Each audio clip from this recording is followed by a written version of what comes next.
चरणामृत नहीं। पंचामृत लेने के बाद हाथ को हम हृदय से लगाते हैं और चरणामृत अर्थात किसी मंदिर में गए, तुलसी जी पड़ी हुई है जल के अंदर और वो पंचपात्र में जल जो रखा हुआ है वो चरणामृत है। उस चरणामृत को जब हम लेते हैं तो उस जल को लेने के बाद में हम अपने हाथ को हृदय से नहीं लगाकर अपने मस्तक से लगाते हैं। उसका कारण क्या है? उसका केवल एक कारण है कि पंचामृत लेने के बाद हमने जो हाथ को हृदय से लगाया, उसका कारण केवल इतना सा है कि भगवान के स्नान की झांकी का दर्शन हमारे हृदय में बैठ जाए। और चरणामृत लेने के बाद जो हमने हाथ को सिर पर लगाया, उसका कारण केवल इतना सा है कि भगवान के चरणारविंद का जल जब हमारे मस्तक पर चढ़ेगा तो हम जैसे पापियों का भी उद्धार अपने आप हो जाएगा। दोनों को लेने का तरीका। और प्रसाद, कई लोग क्या करते हैं, प्रसाद लेने के बाद हाथ सिर पे रखते हैं। नहीं नहीं नहीं, गलत। बहुत ध्यान देना साहब, बहुत सी चीजें हम अपनी जिंदगी में बहुत गलत करते हैं और फिर भगवान से ये विचार करते हैं कि भगवान हमारा कल्याण क्यों नहीं कर रहा, क्योंकि हम गलत कर रहे हैं, हम गलत धारण कर रहे हैं। वो एक व्रत होता है ना, माताएं करती है संतोषी माता का, उसमें क्या नहीं खाते हैं? जम के बोलो, खटाई नहीं खाते।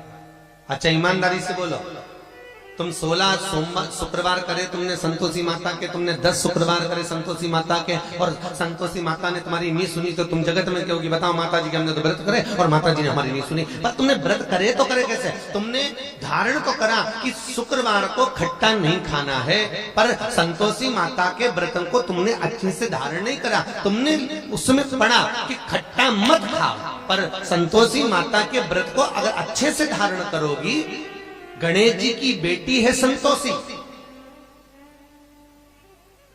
और संतोषी के व्रत को अगर तुम अच्छे से धारण करोगी तो सबसे पहला प्रसंग आता है कि खट्टा मत खाओ, और साथ में यह भी याद रखो कि खट्टा मत बोलो। अब मालूम पड़े शुक्रवार का व्रत रख लिया, खट्टा नहीं खाऊंगी, खट्टा नहीं खाऊंगी, और सबसे झगड़ा करती फिर रही, जरा जरा सी बात में लड़ रही, जरा जरा सी बात में खट्टा बोल रही, तो व्रत लगेगा? अरे बोलो तो लीजिए जियो, अरे बोलो अच्छे से, लगेगा?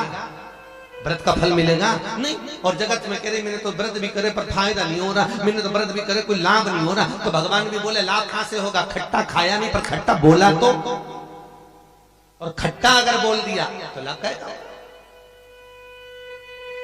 उसका पाप भाव कहां? अब शंकर जी की बात लेके आ जाए तो शंकर जी के मंदिर में गई, वहीं का लोटा, वहीं का पानी, वहीं का महादेव उठा उठा के चढ़ा रही है, तो तेरे को कोई फायदा होगा? अरे बोलो तो जरा जम के। लोटा बेचारा वो कलश किसी दूसरे का, पानी किसी दूसरे ने भर के रखा बाल्टी में, तो कहोगे महाराज जी वो चढ़ाने के लिए तो रखा था, तो था तो दूसरे का, मेहनत किसी दूसरे ने करी, बिजली चालू करके लाइट वाले के बिल बनाकर उसने पानी भरा, दूसरे का पानी, दूसरे का कलश, और तुम बड़े प्रेम से उठा के चढ़ा दोगी तो तुम्हें कोई फायदा मिलेगा? कहीं कहीं माता बड़ी चतुर होती है, कोई पीपल का पेड़ का पूजन हो, कि आंवले का पूजन हो, कि बड़गद का पूजन हो, किसी भी देवी देवता का पूजन करने, थाली लगी लगाई मिल जाए, किसी की लगी लगाई थाली मिल गई, रोली कुकू हल्दी मोहंदी सब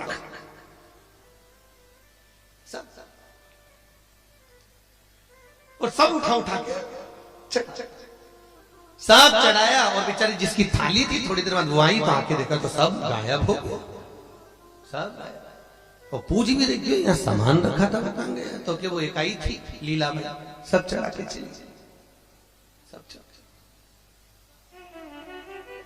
लाभ किसको हुआ?